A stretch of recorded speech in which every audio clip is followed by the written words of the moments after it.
shoulder man na. Knees under kanang hips. Lift knees a few inches of the ground. Ha? Okay, tumoy ni gamay. Mga half inch o ana, mga half inch. Yan na ino. Left man, right. Wait, left ba nga kanang dili left nga itaas gamay ba? Pasabot nga left ba itaas ang duha ka kon. Sulti nung sa kwan. Sige itaas na. Ang duha ka tuhod. Ana, sakit. Step demonstration of bear crawl exercise. Step 1. Get on hands and knees. Hand under shoulder, knees under hips.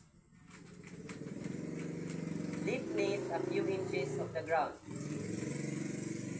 Keep your back flat and head in line with your spine. Step 2. Brace. Tighten your stomach muscle. Keep shoulder down and strong. Step 3. Crawl.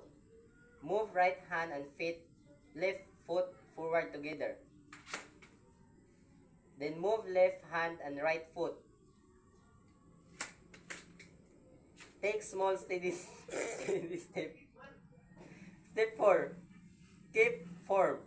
Keep hips low and back straight. Don't twist your body. Keep breathing normally. Step 5. Finish. Lower your knees to the ground. Sit back and rest.